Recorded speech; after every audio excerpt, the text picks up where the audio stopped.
If I tell you that I witnessed employees walk into fight at my job, Right. and I'm like, what is going on? I thought that, so it's like, people come to work just to work. And even if you were dealing with some type of situation, At home. I understand, Mhm. like you can bring that on the table and try to have a conversation with your supervisor or maybe some of the coworkers that you're comfortable talking to.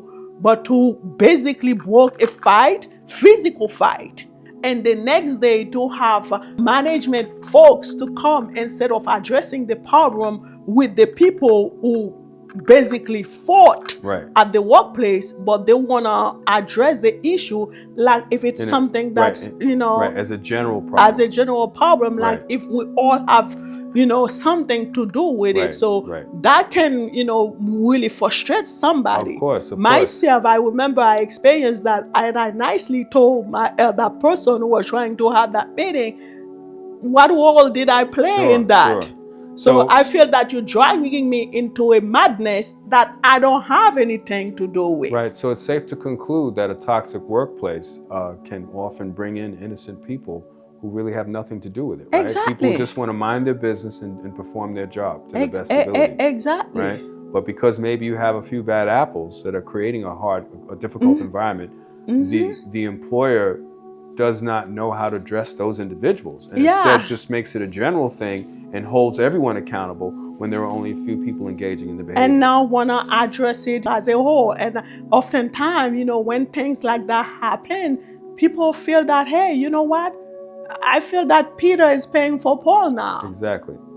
And Yes. I don't want to deal with that. So Yes. if something happened, if Mr. Bonhomme did something, you knew that was Mr. Bonhomme who did it, And Mr. Bonhomme would deal with the consequences, right? whatever consequences that Mr. Bonhomme has to deal with, pull Mr. Bonhomme and address that with Mr. Bonhomme. But when you kind of like want to gather everybody and address what Mr. Bonhomme did, I feel that you're not being fair to It's me. unfair. It's And unfair. I do understand.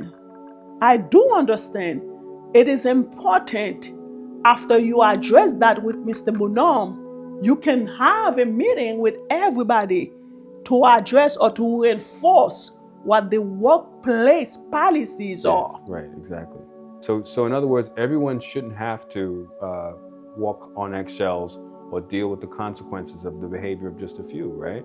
So let's delve into risk factors of workplace toxicity as well as mental health issues, okay? One factor is lack of support, right?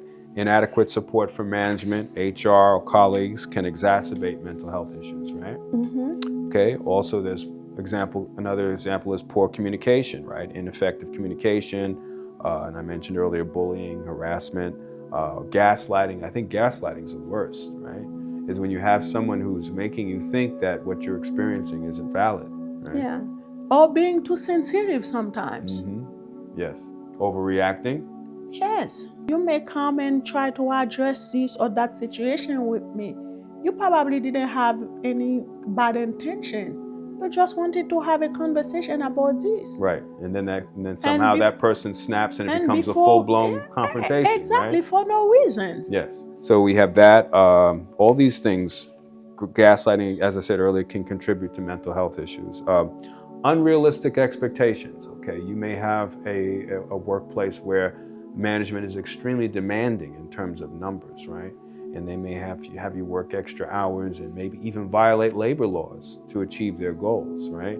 And so, of course, that's going to weigh heavily on you because you're being expected to produce something that's beyond your ability.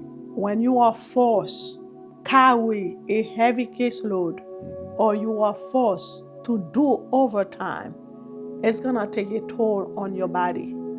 I agree, because at the end of the day, I think that we should have work-life balance. Okay, work-life balance it's very important that when you're not on the clock, that you're doing things that you enjoy, that you're making good time of your downtime, so that when you go to work, that you're feeling recharged and refreshed, and you're able to perform at your best. Because if you're working so many hours to the point where you're not able to enjoy your personal time, then that's going to create a huge problem for you.